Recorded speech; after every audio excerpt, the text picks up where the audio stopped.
Hi everyone, it's Jerry. I'm on chess.com and I just got paired up. 5-0 game. French defense, Winawer. Alrighty. Let's see what we get here. Okay. And now what? We've been here before, I believe.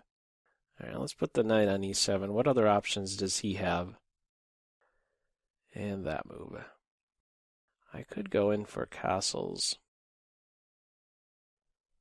But, yeah, we're going down a lot of theory right now.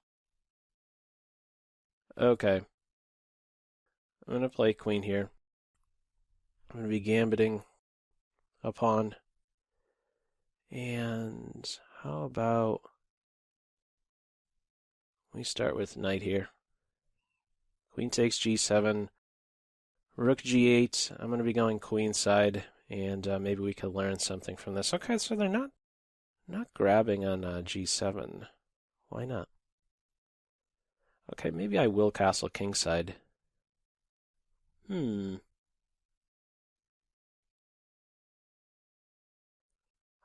are my other options?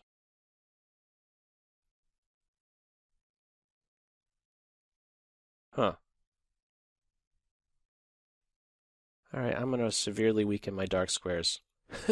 I don't want a castle, so I still have it in my mind I want to go queenside.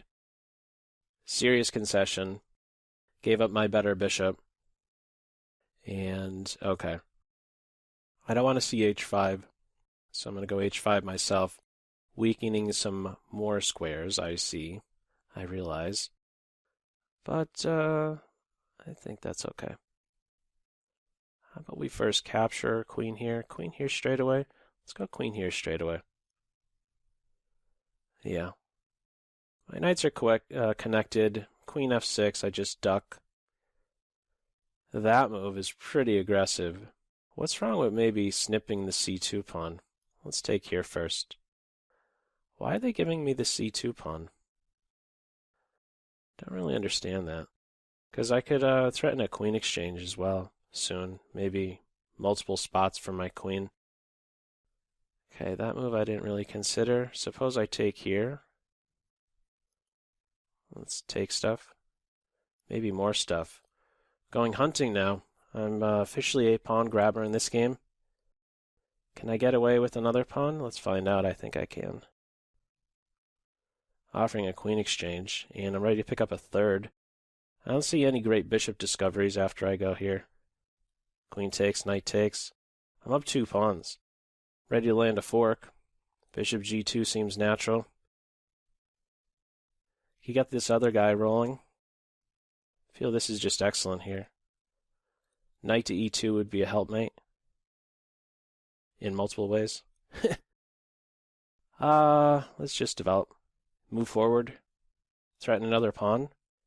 Although this time around, I don't know if I want to capture this guy. I'm going to continue to develop. I could probably grab this pawn at a later stage and it'll be fine. Alright, so they're saying no soup for me, no castling for me. Okay. That's a bit of an irritating move. Okay. Yeah, that's a bit of a bug. Alright, let's start with this. They may try to just push on with this guy. How do I complete development?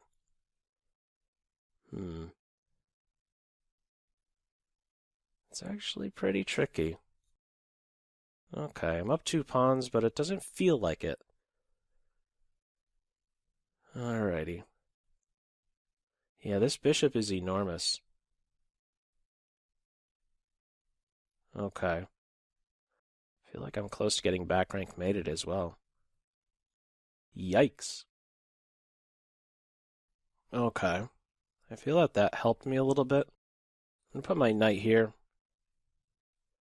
They could try to take him out, but I wouldn't be too upset with giving up a pawn just to give my king some breathing space.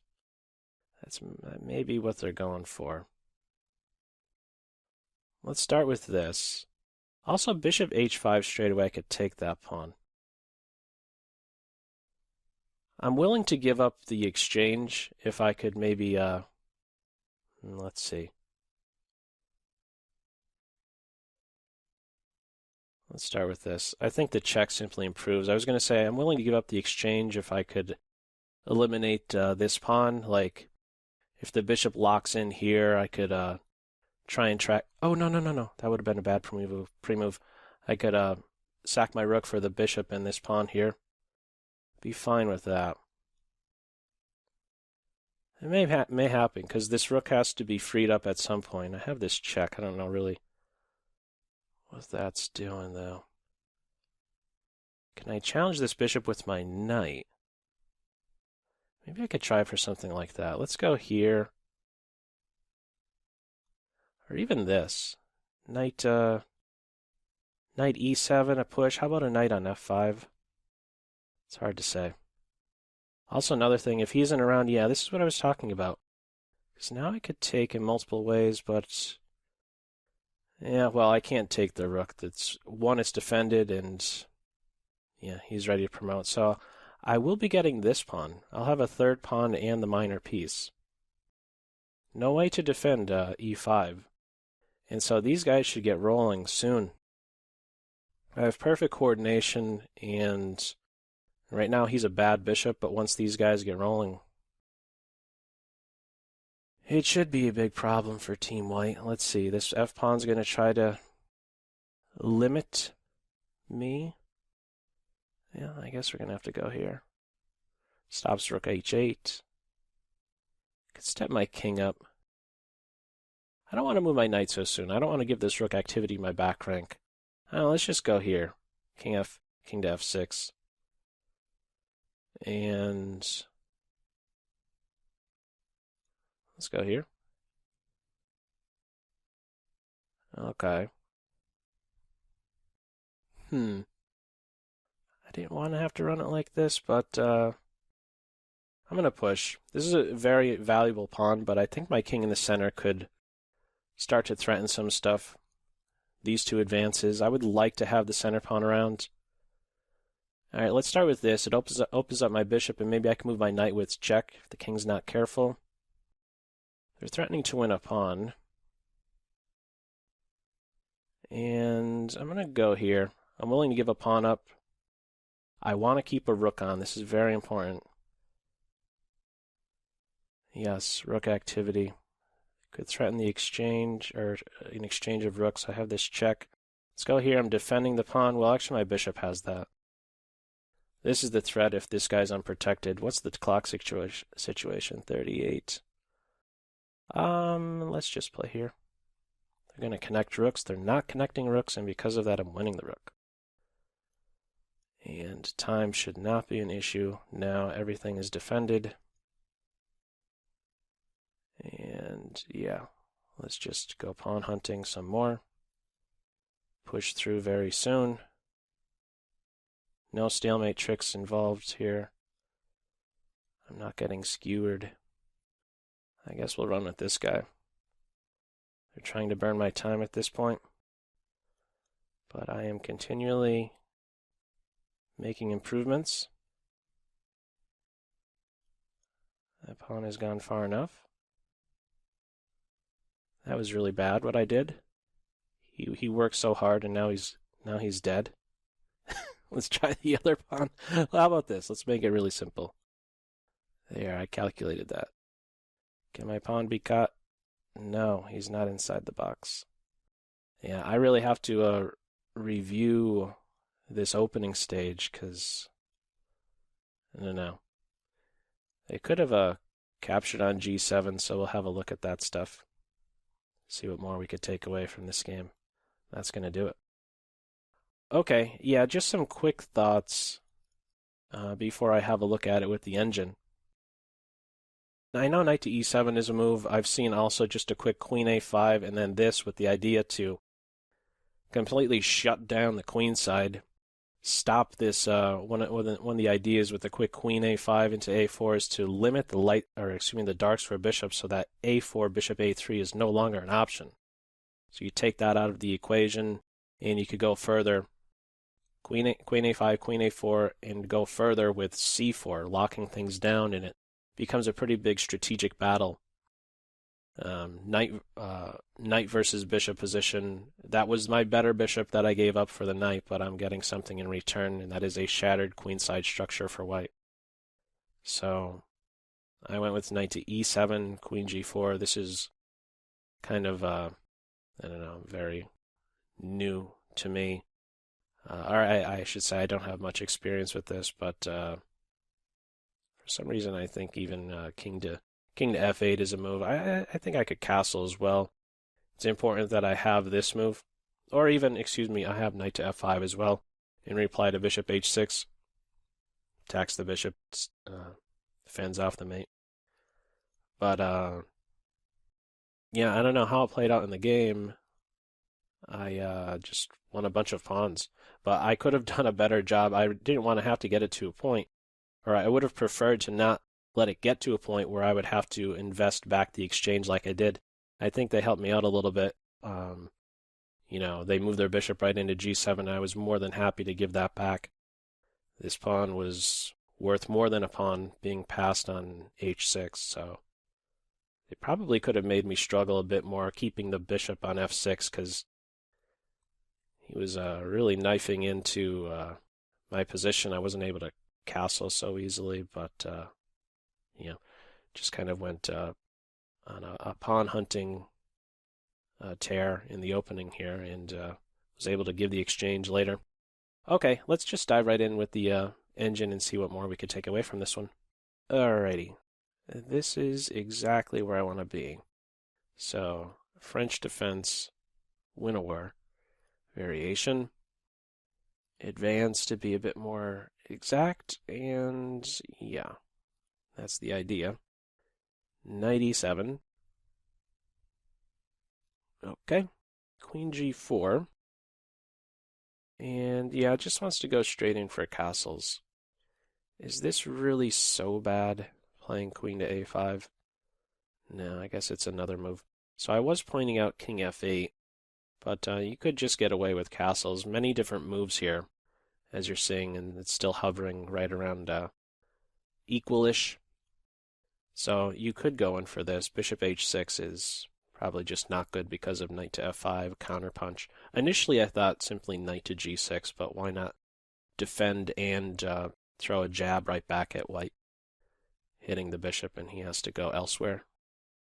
So you could castle here, but some care certainly has to be, you have to take some care of this position because I'm lacking some space on the king side.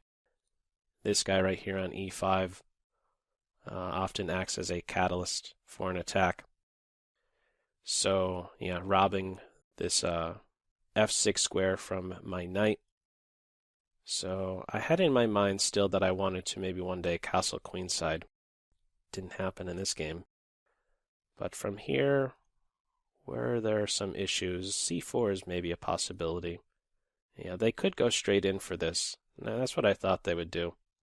So what did I exactly have? It's actually 2 pawns, but it isn't completely clear. It's probably a position where you have to give it some time for the computer to crunch the numbers. I will be going queenside here. I have a lead in development, and I kind of had it in my mind that I would do something like this and put some pressure on D4. I don't know how good it is. So it's still around a pawn advantage for white, but their center's coming under some pressure here, and their queen isn't quite tied in with any other piece, at least at the moment. It makes for a very interesting game, that's for sure. We didn't go in that direction. They didn't grab on G7, so this allowed me to save the pawn for 1, which makes my positional sense of the game, I kind of cringe when I make a move like that because I know what I'm potentially signing up for. You don't have a dark square bishop, and you're making a pawn, you're moving one of your pawns off of a dark square. Yeah, you're subjected to some serious weaknesses. So these pop right out at me, And sure enough, we got to see that in action. My opponent made use of that f6 square. Trying to pry things open now, h5, hovering around equal-ish. And yeah, I think it's close to just downhill from here after my opponent's next move. What did they do? They just went on with g4. So they didn't do anything about me picking up the c-pawn. Yeah, and this just isn't a good idea. So g4 is no good. They had to go with suggesting a capture on c5. Yeah, that's going to get pretty weird. D takes c, knight to f5, queen takes c2, maybe knight takes here one day, not just yet, because of queen f6 with the double attack. Some interesting possibilities with that line. After g4, however, is it always better for black from here on out? Again, I still think when I was up a couple pawns, when I had that material advantage, I thought that I could have converted it better. So let's see how I could have maybe made things a bit more smooth. I capture first on d4. That's fine. And then queen to b2 with the double attack. It likes. It's -3.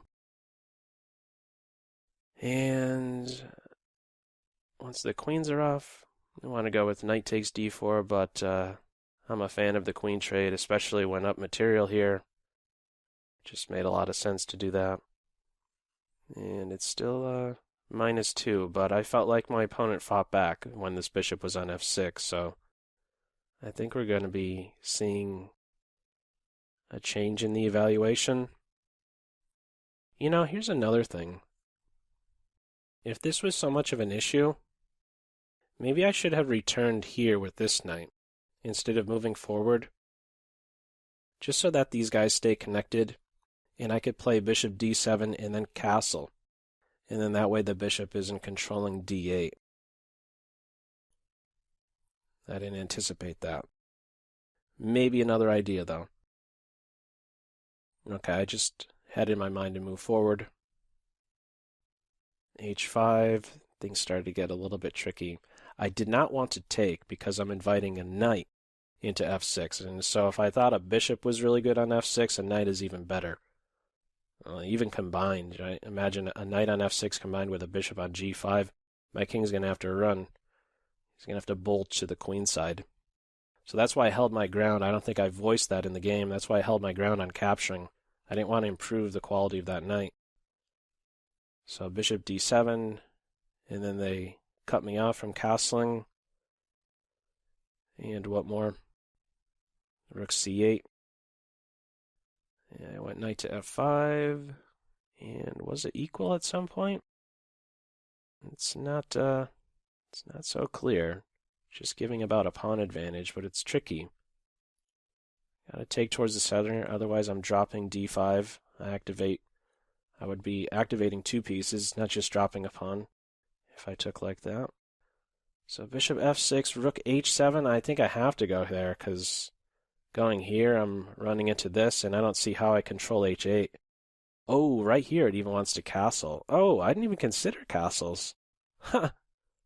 I could castle and have my king as the blockader and put my rook on g8.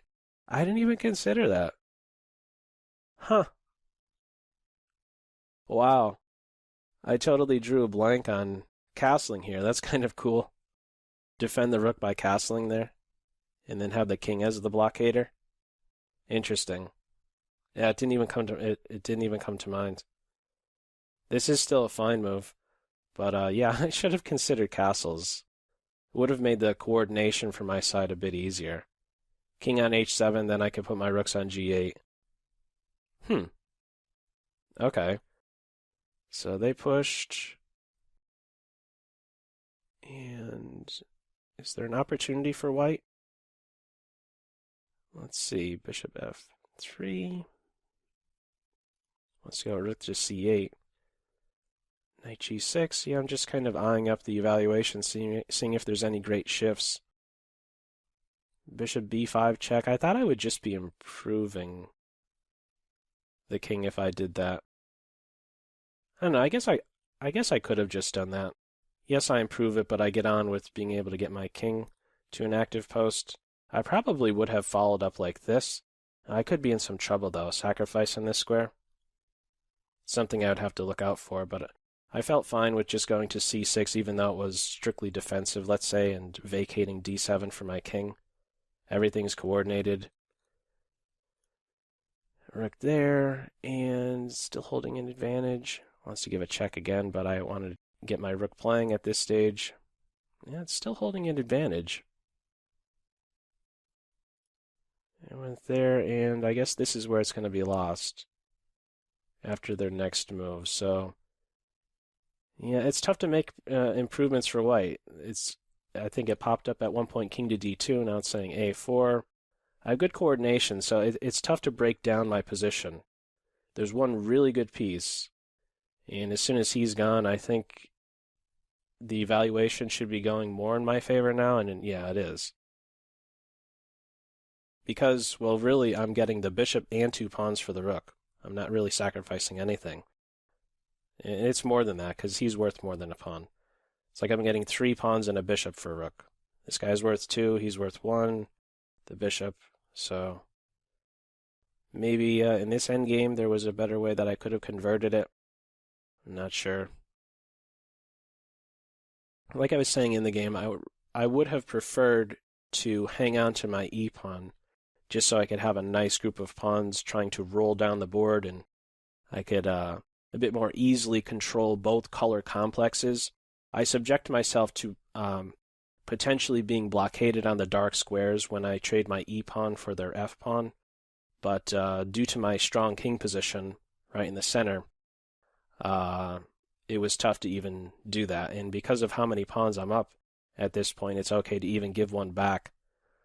The big important point to take away from this position, after let's say d4 and what did I play, bishop to e4, is right here. Let's see. After bishop takes, pawn takes, and rook takes, it's very important that you keep the rook on board. This is, I want to be able to control both color complexes. That could prove quite difficult if I exchange a pair of rooks. So I want to keep this guy around to keep the white king honest. I want to be able to put him literally in check. I want to challenge him in some way. So no thanks on the offer of a rook exchange, and then I sweep in, and it should just be gone from here on out. I have coordination. Everything is strung together. King is central, and the white king is pushed to the edge. And they eventually just dropped a rook right around here. Their next move, still -2-ish. And after here, it's just completely gone. I could have converted the final stage better by not dropping my a-pawn. He worked so hard. 1 move, 2 moves, 3 moves, and he ends up getting picked up. But I'm able to just give up some more material, as you saw. Okay, well, as usual, feel free to leave any feedback to this video, this French Winawer game. Are you a fan of this opening/variation? Feel free to leave any feedback in the comments section below, as usual. I hope you're having a good day, and I will catch you soon. That's all for now. Take care.